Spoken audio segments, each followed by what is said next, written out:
요즘 제가 이렇게 좀 아프고 또 이렇게 힘든 구석이 있습니다. 그게 뭐냐면 제가 오른쪽 발 두 번째 발가락에 티눈이 두 개가 박혀 있습니다. 벌써 몇 달이 지나갔는데 처음에는 이걸 이제 대수롭지 않게 생각하면서 사람들에게 물었습니다. 이거 어떻게 하면 됩니까? 약국에 가면 약이 있습니다. 그래가지고 약을 해서 바르는데, 그래서 이렇게 발라가지고 부드럽게 올라오면 그걸 떼어내면 된다고 하는데 그게 잘 되지 않는 겁니다. 그래서 또 어떤 분이 조용하기를 요런 약이 있는데 요거 주문하면 된다고, 지금은 안 나오니까 외국에서 나온다고 해서 제가 외국에서 또 주문해가지고 그걸 했는데요. 웬걸 그걸 바르는데 이 발 전체가 들어 일어나 가지고 살이 막 벗겨지면서 말면서, 사실은 제가 이렇게 무릎 꿇고 기도하기 정도로 어려울 정도로 사실 이 발가락이 굉장히 아픕니다. 누구에게도 말도 못 하겠고 하면서 사람들은 저에게 아프니까 이런 얘기해 주고 저런 얘기해 주는데 다 도움이 되지 못해요. 오히려 참아야 한다라는 이런 생각이 들면서 결국에는 말하기를 병원에 가셔야 합니다, 이렇게 이야기를 하더라고요. 돌고 돌아서 결국에는 제가 지금 이제 병원에 가야 할 그런 형편인 것 같습니다. 제가 이 말을 드리는 것은 우리가 믿음의 사람들은 우리가 인생이 다하는 날까지 참 모든 일에 있어서 참고 그렇게 살아야 한다라는 것입니다. 여러분, 우리가 믿음을 지키기 위해서 우리가 기꺼이 고난을 당할 수 있어야 하는 것이고, 또 필요하다면 기꺼이 죽을 각오가 되어야 한다라는 것입니다. 여러분, 우리가 그렇다고 해서 우리가 믿음 지키기 위해서 일부러 고난의 현장을 가거나 또 박해의 현장을 찾아가라, 그런 의미는 아닙니다. 또 억지로 힘든데 막 고난을 억지로 참고 또 그렇게 사는 것이 참된 믿음의 모습은 또 아닌 것입니다. 하나님께서 그런 것을 기뻐하시지는 않습니다. 여러분, 기독교는 고행이나 수행의 종교가 아닙니다. 절대로 우리가 뭔가를 참고 하면서 수행하며 이렇게 하면서 마치 기도도 마치 덕을 쌓고 뭔가 쌓듯이 기도하는 그런 종교가 절대로 아니다라는 것입니다. 기독교는 살아계신 하나님을 믿고 오늘 하나님의 그 은혜를 받는 은혜의 종교인 줄 믿습니다. 그래서 우리는 하나님의 은혜 가운데, 기쁨 가운데, 평강 가운데 살아가는 것입니다. 헨리 나우엔의 한 글에 이런 예화가 나옵니다. 그 인도의 겐지스강 아래서 이제 이렇게 명상을 즐기던 한 노인이 한 강가에 이게 정갈 한 마리가 이 급류에 물에 떠내려가는 걸 이제 보게 되어졌습니다.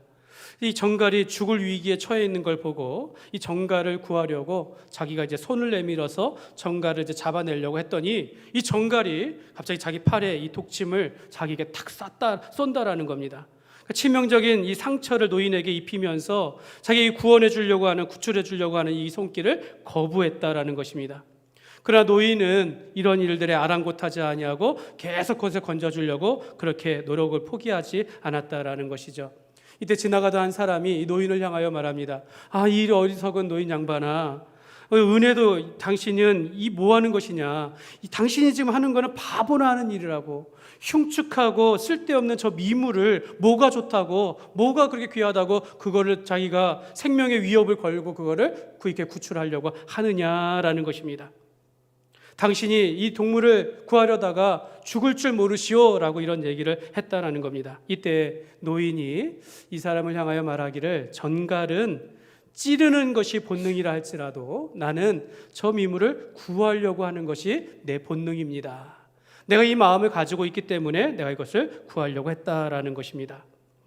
여러분, 우리 사람들 가운데는 또 우리가 다 이런 찌르는 본능을 가지고 살아가고 있으나 하나님은 그래도 우리를 사랑하셔서 우리에게 손을 내밀어 오늘에게 우리를 돌보시고 우리를 붙드시고 우리에게 구원의 은혜를 베푸신다라는 것입니다. 그러므로 우리는 매일 살아갈 때 이 하나님의 사랑과 그 은혜를 따라서 우리가 살아가야 될 줄 믿습니다. 여러분, 우리가 신자라고 해서 고난이 없는 것이 아닙니다. 오히려 믿음의 사람들에게 더 큰 시련이 올 수 있다는 거죠. 저는 정말 그렇게 생각합니다.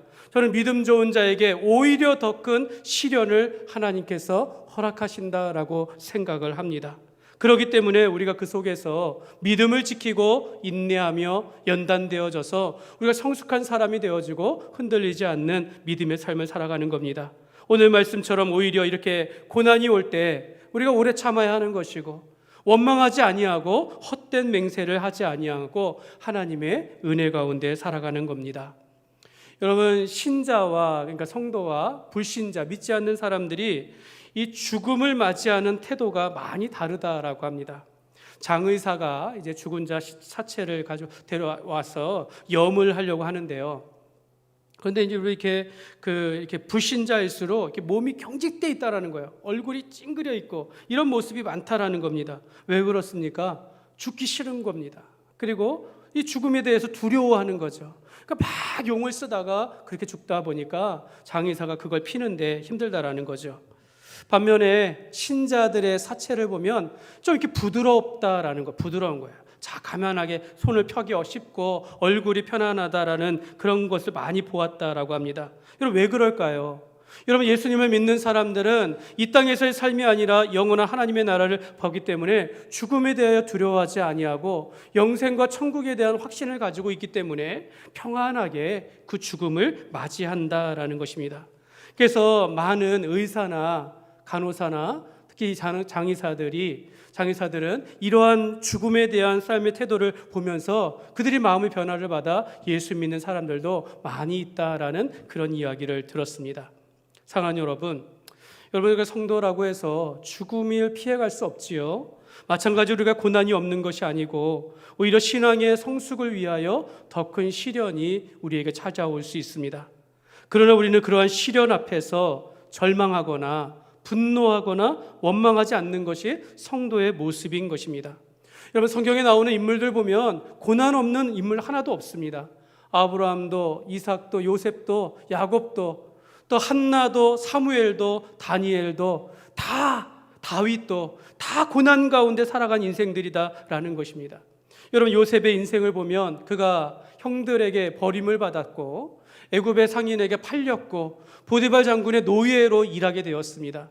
성실하게 일을 했지만 돌아온 것은 그 주인의 아내의 모함으로 인해서 깊은 감옥에, 그래서 그렇게 10몇 년, 20몇 년을 다 그렇게 어렵고 고통의 삶을 살았다라는 것입니다. 그런데 하나님께서 그 결과를 어떻게 하셨습니까? 요셉의 인생 가운데 함께 하시고 그 인생 가운데 형통하게 하시며 그를 통하여 그 애굽의 그 기근을 극복하게 하시고 자기의 가족 야곱의 아버지 그 모든 형제들을 다 구원에 이르게 하시는 그런 하나님의 뜻 가운데 사용된 삶을 살았다라는 것입니다. 사도 베드로는 너희를 시험하려고 오는 불시험에 대하여 너희가 이상한 일 여기는 것이 여기지 말라고 했습니다. 사탄은 이 같은 시험과 고난 가운데 성도들을 미혹한다라는 겁니다. 고난을 통해서 너희가 이것이 하나님이 허락하신 시련이든 사단이 주는 고난이든지 간에 그 속에서 원망하고 불평하고 또 그를 통하여 하나님을 포기하도록 하는 것이 바로 사단의 전략이 아닌가라는 생각을 하는 것이죠. 그러므로 우리가 오늘 말씀을 살펴보면서 성도의 인생 가운데 이러한 불시험과 같은 고난과 고통이 올 때 여러분, 우리가 어떻게 해야 할지, 또 무엇을 조심해야 할지 오늘 말씀하시고 있는데요. 그것에 대하여 우리가 세 가지로 정리해서 우리가 그 교훈을 살펴보겠습니다. 첫 번째로 오래 참으라 라고 말씀합니다. 오늘 야고보서 5장 7절 말씀인데요. 같이 읽겠습니다. 그러므로 형제들아 주께서 강림하시기까지 길이 참으라. 보라, 농부가 땅에서 나는 귀한 열매를 바라고 길이 참아 이른 비와 늦은 비를 기다리나니. 여러분, 이 말씀, 고난이 올 때 성도는 길이 참아야 한다라고 말씀하는 겁니다. 여러분, 우리 교회는 포도 농사를 하시는 분들이 많이 계십니다. 저도 그래서 이제 신방을 할 때 포도 농사 신방을 좀 많이 하게 됩니다. 제가 그러다 보니까 이제 포도 농사에 대한 좀 지식이 생기면서 내가 은퇴하면 포도 농사를 해야 되나 이런 생각을 가끔씩 이제 해보게 되어지는데요. 최근에 이 포도가 이 공급이 많고 수요가 이제 부족하다 보니까 이제 포도값이 많이 떨어진, 그래서 올해 좀 어려움을 겪은 분들이 많이 있는데, 그런 분들을 보면 제가 참 마음이 좀 이렇게 아픈 생각이 들어집니다. 이럴 때 농부는 어떻게 됩니까? 낙심하게 되고 또 이렇게 좀 절망하게 되거나 원망할 수 있는데, 근데 그렇게 말씀하시지 않는 겁니다. 어떤 분이 한 분이 말하기를 목사님 올해 안 되면 내년도도 있지 않습니까? 이렇게 말씀하시는 거예요. 어떤 사람은 많은 것을 가지고도 작은 일에 손해보기 싫어하면서 큰 소리 내면서 화를 내는데 어떤 분은 올해 좀 힘들어도 내년도 있지 않습니까? 하나님께서 도와주지 않겠습니까? 라고 하면서 믿음으로 참고 인내하는 것입니다. 사랑하는 여러분, 오늘 말씀에 신실한 농부는 그의 가을에 맺을 열매를 바라보며 살아간다라고 말합니다. 오늘 말씀의 농부는 이른 비와 늦은 비를 기다리며 오래 참는다라고 말을 해요. 여러분, 이것은 이스라엘의 기후를 좀 이해를 해야 하는데요. 이는 이른 비는요, 이 보리 파종 후에 10월과 11월에 내리는 비로서 그때 이른 비가 내려야 이 싹을 틔우고 자라간다라는 거죠. 그리고 늦은 비란 4월과 5월에 내리는 비로서 이때 열매를 맺을 때 이 비가 와야 열매를 맺게 된다라는 겁니다. 그러니까 농부가 씨를 뿌리고 노력한다 할지라도 때에 맞는 이른 비와 늦은 비가 와야 된다라는 거죠. 그러니까 하나님을 바라본다라는 겁니다. 하나님께서 함께해 주실 것을 바라보면서 농사를 짓는 것이 바로 신실한 농부의 모습이다라는 겁니다. 내 노력이 전부가 아니라 때에 맞게 비를 내리시는 그 하나님을 바라보면서 믿음으로 살아가는 것이 신실한 농부다라는 것입니다. 오늘 8절 말씀도 보면 너희도 길이 참고 마음을 굳건하게 하라. 주의 강림이 가까우니라. 여러분, 우리의 삶에도 때를 따라주시는 그 하나님의 은혜의 단비를 바라보면서 살아간다라는 것입니다. 내 가정이 있고 또 내 직장이 있고 내가 살아가는 사람들이 있지만 내가 노력하고 힘을 다하지만 그것만이 전부가 아니라 그 속에서 하나님께서 이른 비와 늦은 비를 내리신 것 같이 하나님을 바라보며 살아간다라는 것입니다. 형제들아, 주께서 강림하시기까지 길이 참으라 라고 말씀합니다. 주께서 다시 오실 때까지 길이 참으라. 그러니까 우리는 평생을 죽는 날까지 성도들은요 참으며 살아가는 겁니다. 오래 참으며 인내하면서 살아가는 것이 바로 성도의 인생이라는 겁니다.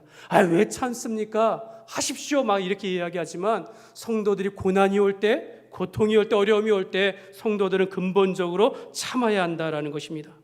어떻게 보면 성도는요, 그리스도인들은요 죽는 날까지 길이 참으라. 마치 이런 면에서 보면 성도는 참 바보처럼 살아가는구나 라는 생각을 한다라는 거죠. 여러분, 이제 바보라는 말이 순수 우리말이라고 합니다.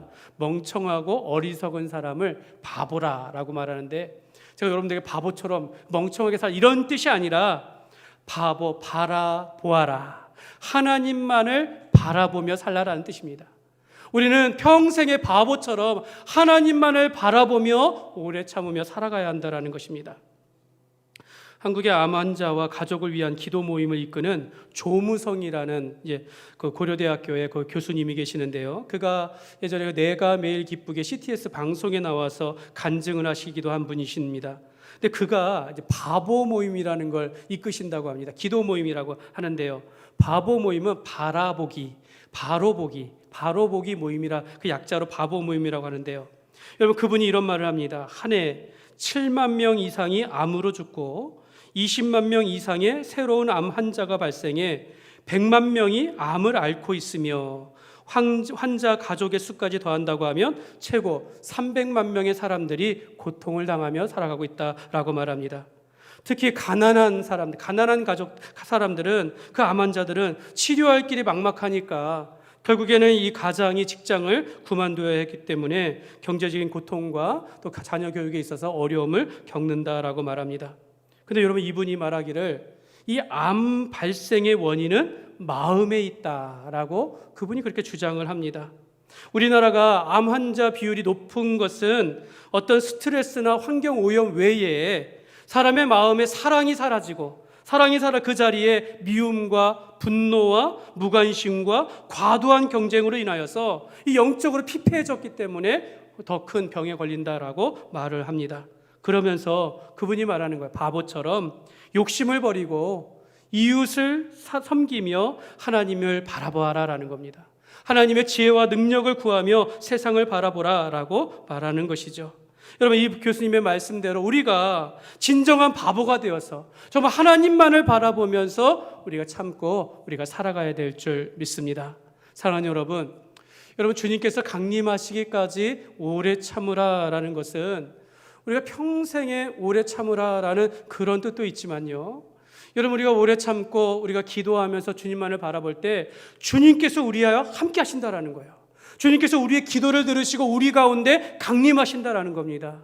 우리의 기도를 들으시고 우리가 힘든 것을 아시고 우리에게 오셔서 왜 아픈지, 왜 힘든지를 가르쳐 주시면서 우리 마음 가운데 참된 평강을 주신다라는 것입니다. 그러니까 주님께서 역사하실 때까지, 주님께서 나와 함께 하시며 그것을 알게 하고 치료하시며 회복하실 때까지 우리가 오래 참아야 한다라고 말씀하는 것입니다. 여러분, 우리가 고통 중에 있을 때 바보처럼 하나님을 바라보면서 인내하며 우리가 믿음으로 살아가시기를 바랍니다. 우리가 농부와 같이 이른 비와 늦은 비 하나님을 바라보며 살아가는 농부와 같이 오늘 우리도 우리를 돌보시는 하나님의 은혜와 사랑 가운데 살아가시기를, 오래 참는 믿음의 성도가 되시기를 주님의 이름으로 축복합니다. 두 번째로 원망하지 말라라고 말씀합니다. 여러분, 고난이 올 때 원망하지 말아야 합니다. 여러분, 성도는요, 고난을 당해봐야 그 사람이 어떤 사람인지를 알게 돼요. 어떤 사람이 고난을 당하고 있을 때 옆에 있는 사람이 어떻게 하는지 그거 볼 때 그 사람이 어떤 사람인지라는 것입니다. 여러분, 우리의 직분이 나를 말하는 것이 아니라 내가 고난 가운데 있을 때 우리가 어떻게 그 사람이 믿음을 지키느냐, 그 모습을 보면서 그 사람이 어떤 사람인지를 우리가 알게 되는 겁니다. 오늘 오후 말씀 시간에 나누겠지만 오늘 이스라엘이 홍해를 건너는 인류 역사가 가장 위대한 이적 기적의 그 말씀이 나오는데요. 여러분, 이스라엘 백성들은 애굽에서 10가지 재앙이 거기에 쏟아질 때 이스라엘 백성들은 당하지 아니하고 홍해를 마른 땅과 같이 건너는 그런 놀라운 이적을 경험하며 광야를 지나면서 만나와 메추라기로 하나님께서 돌보시는 그런 은혜를 받았습니다. 그런 기적을 체험했습니다. 그런데 그 이스라엘 백성들은 가나안 땅에 들어가지 못했습니다. 여러분, 아무리 이적과 기적과 표적을 본다 할지라도 그들이 가나안 땅에 들어가지 못한 이유, 성경은 그들이 원망했고 불평했기 때문이다라고 말합니다. 이스라엘 백성들이 40년 동안 광야 생활하면서 가나안 땅에 들어가지 못한 그 출애굽 1세대에 그들은 하나님을 원망하고 지도자들을 원망했기 때문에 들어가지 못했다라고 성경은 말씀하는 겁니다. 여러분, 원망은요, 한 사람의 인생을 멸망으로 이끄는 겁니다. 여러분, 멸망은 공동체를 실패하게 하는 원인이 된다라는 것입니다. 영국의 한 유명한 분이 이런 말을 했습니다. 어떤 사람은 자기의 가는 평탄한 길에 조그만 구덩이가 있어도 하나님을 원망하고 사람을 원망한다. 또 어떤 사람은 자기의 험하고 캄캄한 길에 조그만 빛만 비추어도 하나님께서 내게 비추는 자비하신 그 빛으로 보면서 감사하기도 한다. 화려한 궁전에 살면서도 삶이 왜 이렇게 괴롭고 기쁜 일이 없느냐라고 하면서 얼굴을 찡그리며 불평하는 사람이 있으며, 작은 오두막에 살아도 우리를 지키시는 그 하나님의 한없는 은혜와 사랑을 진심으로 감사하는 사람이 있다. 여러분은 어느 쪽이십니까? 여러분은 어느 쪽이십니까?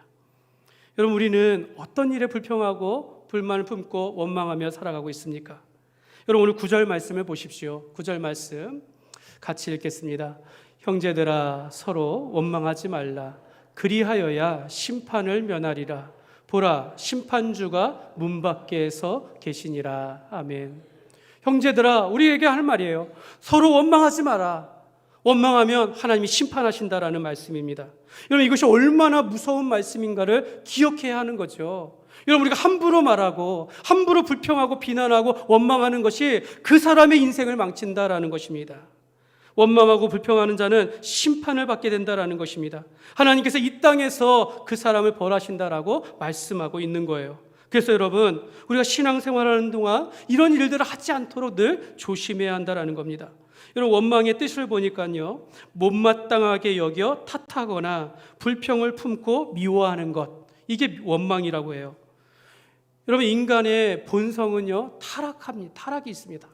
죄인입니다. 그렇기 때문에 우리 마음 가운데는요, 이런 마음이 늘 있어요. 저도 있습니다. 미워하는 마음, 비판하고자 하는 마음, 원망하는 마음. 그러나 그것이 입 밖으로 나오는 순간 그게 죄가 되는 것이고 그로 인하여 심판을 받는다라는 것입니다. 여러분, 여러분의 모임을 보십시오. 여러분의 만나는 사람들을 보십시오. 누가 불평하고 누가 원망합니까? 사랑하는 여러분, 내게 어려움이 올 때 누군가를 원망하고 싶은 마음이 누구나 다 있다라는 걸 우리가 인정해야 합니다. 왜 내가 힘들 때 알아주지 않는지 하면서 내 스스로 원망한다라는 거죠. 다른 사람이 힘들 때 곁에서 비판하고 원망하는데 그것이 그 사람의 인생을 망칠 수 있다는 걸 조심해야 한다라는 것입니다. 여러분, 교회라고 해서요 다르지 않은 것 같아요.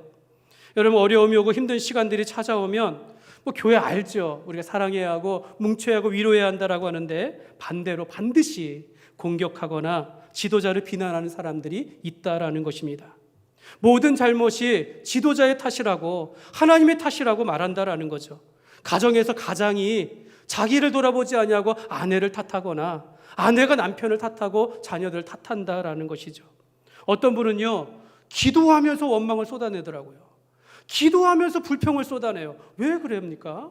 하나님을 신실하게, 하나님을 사랑하시고 모든 것을 공급하시는 하나님을 믿고 섬기며 하나님 앞에 간구해야 되는데 기도하면서 불평하고 원망하는 사람은 그 삶이 어떤 삶인지를 알 수 있다라는 것입니다.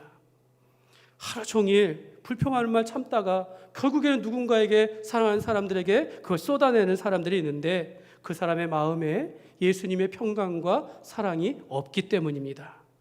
예수님은 제자들에게 너희가 서로 수군거리지 말라라고 했습니다. 성경은 모든 일에 원망과 시비가 없게 하라 하였습니다. 예수님은 때가 이르기를 주께서 오시기까지 아무에게도 판단하지 말라라고 하셨습니다. 여러분, 남을 쉽게 판단하는 사람일수록 원망이 가득한 사람입니다.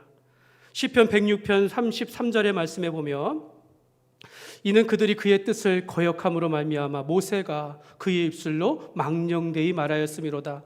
여러분, 모세도 원망했다라는 거예요. 그래서 모세도 가나안에 들어가지 못했습니다. 여러분, 원망은 모든 일을 망치는 원인이 되는 것입니다. 여러분, 원망을 그치기 위해서는요 하나님의 뜻을 거스리면 안 되라는 거예요. 하나님께서 말씀하시는 것에 지도자의 뜻을 인정하며 우리가 받아들이면서 살아가야 한다라는 것입니다. 저는요 우리나라가 특히 우리 주변이 특히 이렇게 참지 못하고 분노하는 환경이라고 생각합니다. 사람들은 정치에 분노해요. 운전하면서 화를 내고 남의 아픔을 가볍게 말하며 상처를 받으면 남을 미워하며 원망을 하게 된다는 거죠. 여러분, 우리가 지금 그런 환경 속에서 살아가고 있다는 겁니다.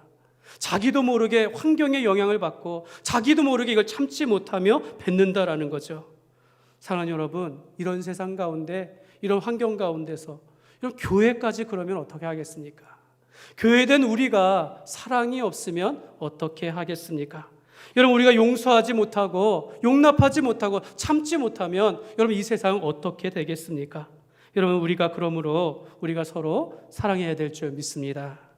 여러분, 우리는 원수를 사랑하기까지 사랑하라라고 말씀하신 것처럼 하나님을 사랑하듯이 우리가 이웃을 사랑하라는 이 말씀을 따라서 우리가 용납하며 용서하며 사랑하며 살아가야 될 줄 믿습니다. 그러면 여러분, 우리가 원망하지 말고 주님을 바라보며 믿음 안에서 사랑하며 살아가시기를 주님의 이름으로 축복합니다. 세 번째로 오늘 말씀에 맹세하지 말라라고 말씀합니다. 마지막으로 여러분, 고난이 올 때 헛된 맹세, 쉽게 맹세하는 것 조심해야 합니다. 보통 사람이 이제 고난과 시련이 찾아오면요, 그러한 상황에서는요 올바른 판단을 하기가 쉽지 않습니다. 성급하게 결정하고 성급하게 말하고 성급하게 약속을 한다라는 거죠.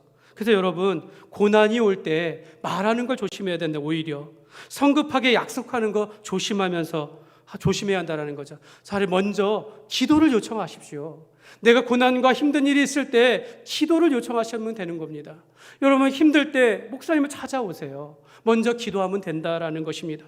사람이 어려운 처지에 있을 때 사람이 그 무게, 삶의 그 고통의 무게를 이기지 못하고 하나님을 부인하거나 믿음을 포기하거나 떠나가는 사람들이 많이 있다라는 것입니다.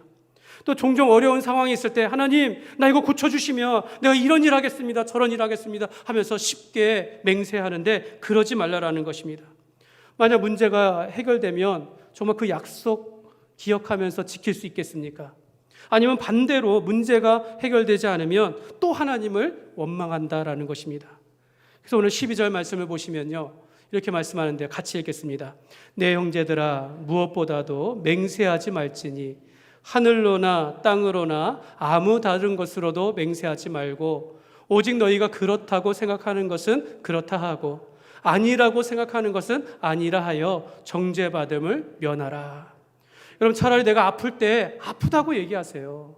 내가 힘들 때 힘들다고 얘기해서 기도 요청을 하세요. 내가 누군가가 힘든 일을 말하면 그렇게 하지 말라고 그렇게 얘기하는 게 낫지, 그냥 억지로 참고 하면서 이상한 그 헛된 맹세를 하는 거 조심해야 한다는 겁니다.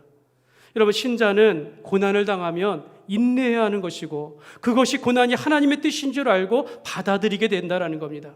괜히 이 급한 문제, 또 어려운 문제를 해결하려고 조급하게 하나님 앞에 맹세하면서 살려주시기만 하면 내가 어떻게 하겠습니다 라고 하면서 하나님을 시험하면 안 된다는 것입니다. 하나님이 우리에게 시련을 주시기도 한다는 거죠. 하나님이 우리를 시험하시기도 한다는 겁니다. 하나님은 그의 성도들, 하나님의 백성들이 고난과 어려움이 있을 때 어떻게 대하는지를 보신다는 것입니다. 근데 거기서 하나님 앞에 살려주면 하면서 하나님을 시험할 수 있다는 걸 우리가 조심해야 한다는 거죠. 모든 일에 하나님의 뜻이 있음을 안다면, 하나님께서 주권적으로 행하시는 일들이 있다면 감히 우리가 내가 이렇게 결정하여 이렇게 해달라고 말할 수 없다는 것도 우리가 알 수 있어야 하는 것입니다. 물론 우리가 한나와 같이 자식이 없어서 정말 사람들로부터 조롱을 받고 고통을 당할 때 하나님, 내게 아들을 주시면 하나님께 바치겠나이다 라고 서원을 했습니다. 그렇게 맹세를 했을 때 한나는 오랜 기간 기도하면서 하나님께서 그렇게 서원하도록 인도하셨다라는 것입니다. 그 아들이 누굽니까? 사무엘입니다. 이스라엘을 구원으로 이끌고 왕을 세울 만한 그런 선지자로 부름받은 자가 사무엘이었고, 사무엘은 한나의 기도를 통하여 태어난 아들이었다라는 것입니다. 여러분, 우리가 하나님 앞에서 내 의지와 내 계획과 내 뜻을 하나님 앞에 막 어필하면서 간청하면서 내가 하는 이 맹세들, 여러분, 때로는 얼마나 이것이 헛된 일인지를 우리가 조심해야 합니다. 여러분, 우리가 결정하고 내가 결정하고 하나님 이렇게 해주십시오라고 말하는 것들이 하늘을 보좌 삼고 땅을 발등상 삼으시는 그 위대하신 하나님의 그 뜻에 우리가 반대되게 얘기할 수 있다는 것을 조심해야 한다는 것입니다. 오히려 내가 겪는 시련 속에서 우리가 하나님을 바라보며 주권적으로 주님 앞에 굴복할 수 있어야 한다는 거죠. 여러분, 우리가 아플 때만큼 기도한다는 거. 아프면 그 사람은 기도하더라고요. 저도 그렇습니다. 아프고 힘들면 하나님 앞에 매달려요. 기도합니다. 그러면 깨닫게 되어지면 내가 하나님 앞에 하나님의 뜻을 살펴보게 하고 내가 하나님 앞에 어떻게 살아가야 할지를 다시 돌아보면서 그 가운데 하나님께서 회복하여 주시고 다시 일어서게 하신다라는 것입니다. 여러분, 욥의 인생을 보시기 바랍니다. 성경에 보니까 욥은요, 자기의 모든 소유를 한날에 잃어버립니다. 10명의 자식을, 생명을 잃게 됩니다. 건강까지 잃게 되어지고 자기 아내가 떠나가게 되어지는데 이 욥은 누구를 원망하거나 자신의 상황에 빠져서 절망하지 아니하고 쉽게 하나님 앞에 맹세하지 않았다라는 겁니다. 사람들이 자신을 비웃지만 그렇다고 해서 낙심하지 않았다라는 것입니다. 욥기 23장 10절 말씀에 보면 같이 읽겠습니다. 그러나 내가 가는 길을 그가 아시나니 그가 나를 단련하신 후에는 내가 순금같이 되어 나오리라. 아멘. 욥의 고백이죠. 그 주님께서 나의 길을 아신다라는 거죠. 이 길을 통과하면 나를 순금과 같이 정과 같이 연단하여 세우실 것을 믿고 나아간다라는 것입니다. 사랑하는 여러분, 내가 고난 가운데 있을 때 여러분, 누구보다도 하나님은 나의 상황을 알고 계십니다. 여러분, 하나님께서는 이 상황 가운데 오히려 나를 일으켜 세우시고 나를 단련하신다라는 것입니다. 그러므로 여러분, 고난 가운데 있을 때 우리가 쉽게 헛된 맹세를 하지 아니하고 온전히 하나님의 뜻을 바라보며 살아가는 삶이 되시기를 주님의 이름으로 축복합니다. 말씀을 맺겠습니다. 여러분, 척 스윈돌이라는 목사님의 책에 보면 성도들이 고난 가운데 인내하기 위해서 몇 가지 방법을 제시합니다. 첫째는 자신의 상황에 초점을 맞추지 말라는 겁니다. 내가 이 고난받은 이 상황, 이 고난받는 상황에 얽매이지 말라는 겁니다. 여러분, 우리가 이제 큰 파도가 일어날 때 그 파도를 보면 멀미하지 않습니까? 그래서 선원이나 선장들은 큰 파도가 올 때 멀리 바라본다라고 합니다. 눈앞에 보이는 파도를 보는 것이 아니라 먼 산이나 먼 곳을 바라보면서 그 멀미를 극복한다라고 합니다. 여러분, 우리가 고난을 찾아올 때 고난의 그 상황에 얽매이지 말고 고난 가운데 하나님을 바라보시기를 바랍니다. 두 번째는 이 고난 당했을 때 자신에게도 초점을 맞추지 말라라고 합니다. 고난을 찾아올 때 왜 이 고난이 왔을까? 내가 뭘 잘못했는가? 하면서 자꾸 부정적인 생각에 빠지면서 우울에 빠지기 쉬운데 그렇게 되지 말아야 한다는 거죠. 상황에 얽매여 살아간다면 그건 믿지 않는 사람들의 모습이다라는 것입니다. 자신에게 몰두하기 시작하면 다른 사람을 생각하지 못한다는 거예요. 자신에게만 몰두하다 보면 다른 사람이 어떤 말도 하는 것도 들리지 않는다라는 겁니다. 위로의 말도 들리지 아니하고 사람들이 뭔가 말을 하면 더 원망하게 되어지는 삶이 된다라는 것입니다. 세 번째는 자기에게 고난을 주는 자들에게 초점을 맞추지 말라라고 합니다. 자신을 모욕하고 뒤에서 험담하고 비방하는 사람들 깊이 생각하게 되면 자신도 그렇게 된다라는 거예요. 자신도 다른 사람을 원망하거나 또 불평하는 그 분노의 마음이 생겨나게 된다라고 하니, 그러므로 그런 사람들에게 얽매이지 말라라는 것입니다. 우리가 상황에 얽매이지 말고 자신의 마음에 함몰되지 말고 우리를 괴롭히는 자들에게도 초점을 맞추지 말라라는 것입니다. 오직 하나님께 초점을 맞춰야 될 줄 믿습니다.